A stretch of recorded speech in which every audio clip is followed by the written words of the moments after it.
How fun is this for me to be back on Keeping It Real? Today, I'm going to be talking about the 3 E's of amazing video. The 3 E's, what are those? Good question. First, I want to say I taught this for some real money in enterprise teaching. I've taught this at universities, so you guys are getting a real deal getting it for free on this amazing podcast. So I want to talk about the 3 E's of marketing. So when we're talking about content marketing means marketing, but it's more like content. It's content that people actually want to consume.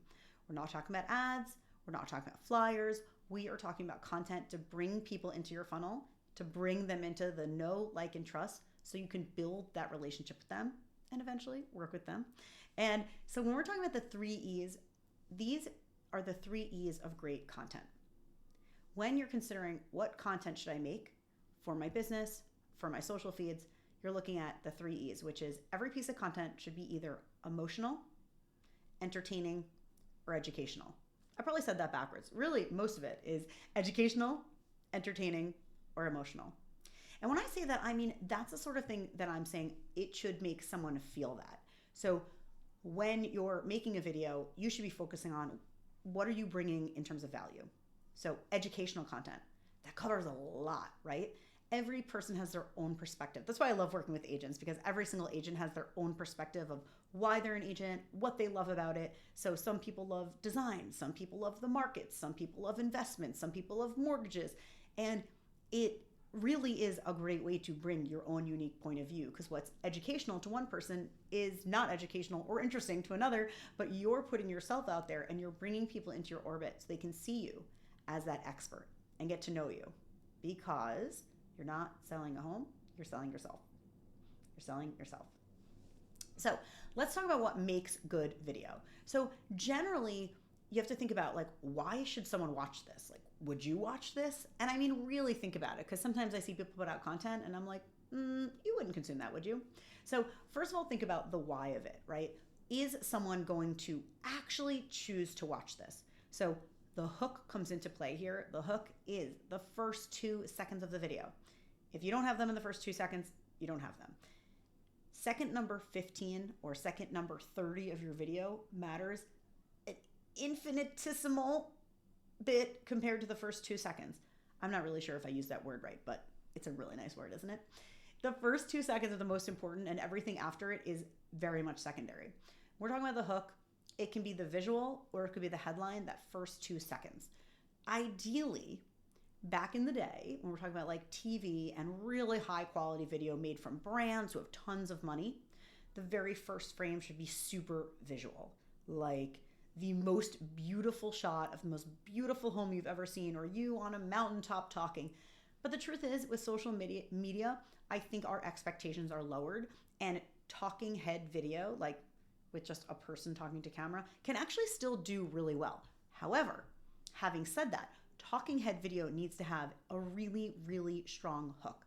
So if you're bringing content giving, for example, let's say an educational video about why high interest rates are the best time to buy a home, I'd be like, why would you say that, right? It's a good headline because it makes me say, I don't know if I agree. It makes me curious. I might want to click. So you start with the hook, and even though it's just you talking on camera, that's okay. You have to start with a really, really great hook and then deliver what you talked about. And once you're in the video, a super tight message. So the important things to make a great video is your hook is attention grabbing, it's clear, it's visual, and it delivers on the promise. If you promise people you're going to tell them why they should invest, you cannot make that video be about your dog. Unless your dog is so cute. Just kidding. Don't make it about your dog. Really deliver on that promise, but a good hook piques your curiosity. And first, we're talking about what makes a good video, and then we'll return to the 3 E's. So what makes a great video is a great hook, good visuals, and a story. So we talked about the good hook. The good hook is an amazing headline or an amazing first 2 seconds. And then we're also talking about good visuals. So the more you can bring your first shot to be really strong, the better. I just held a webinar with a group of real estate agents in Canada, and a lot of them actually had dogs, and 2 of them had ideas to do a dog story. I said, great, I love you talking about your dog. A great hook for that dog video like the best dog parks in X neighborhood, is the agent holding their dog up to the camera. Everyone loves a cute animal. Pets and babies are the best content for video. So you could quote me on that. Pets and babies are the best content for video. So this is really for our social media manager to cut this moment. So again, you're talking about that hook. So I want to see the agent with that cute little dog at the camera, smiling at the camera and saying, here are the best dog parks in Brooklyn, New York. And that's a good hook. And now we're delivering on that with the 1, 2, 3 best dog parks. And we're just listing it out. So that's a pretty easy to shoot video, but I think it really delivers on the promise and it starts with a really cute hook. Great. Another element of a great video is a story. Sometimes with short videos, it's hard to say, oh, there's a beginning, middle, and end. But if you're telling more of a lifestyle story or an emotional story, there needs to be a beginning, middle, and an end. So in an educational video, it's more of one simple message. But in a story that like is about your life, about how you became a real estate agent, what you're passionate about, there is a beginning, middle, and end to that. And we're talking about the types of videos that the 3 E's are under. So we're talking about educational video. An educational video is any video where you're educating. And that might sound obvious. First, we'll talk about the educational type of video and then how you're going to execute it. So an educational video is one where you're talking to camera. Not talking to camera. One where you are educating someone. How you execute that can be many different ways, but you are imparting information to the audience member. And ideally that sort of ties in with your area of expertise. When you are establishing who you are and you're the go-to person for blah, that thing is what you should educate on. So I like to play sports, but I'm not a sports fanatic. So I'm not going to like be on video teaching people about the New York Knicks. That's not on brand for me, and I cannot speak with expertise there. So you pick the areas that you are really confident in talking about, and that's what you're going to educate on. And in terms of executing educational content, a lot of people think you only have to be a talking head video, sitting down and talking to camera for education. The execution method, how you make the video, can vary. But when we're talking about educational, that's what it's doing. It's teaching. You could talk to camera. You could walk around a house and talk to camera. You can, if you're comfortable walking while you talk, that creates some visual interest. You can also put B-roll in. B-roll is that footage that you see. So you could put in beautiful B-roll of like a luxury, gorgeous home, even if it's not one that you're representing.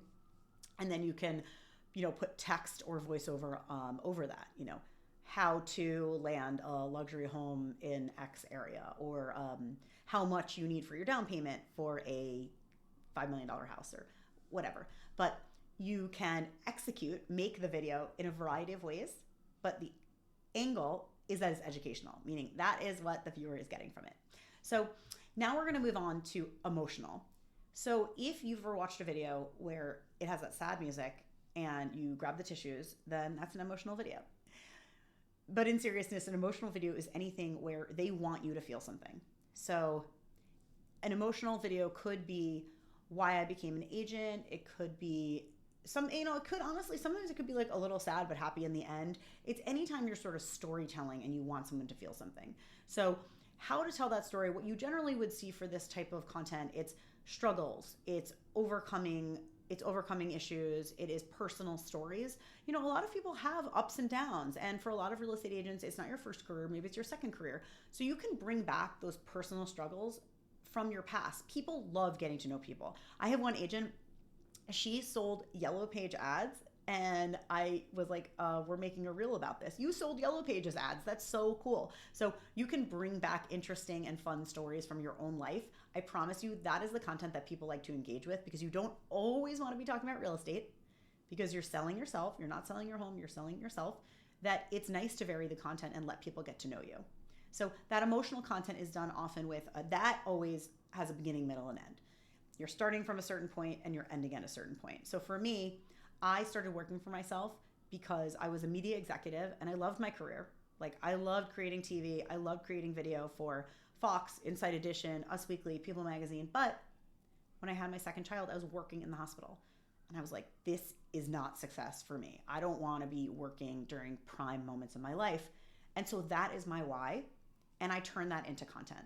Speaking of, you might be hearing my kids coming home from school today, right now. So that is an emotional type of video. And you can execute that in a variety of ways. You will generally need to start filming B-roll, meaning footage of your life, to showcase that. And the way you'll see a lot of those videos being done is through moments of footage and text or voiceover under it. And the last E is entertaining.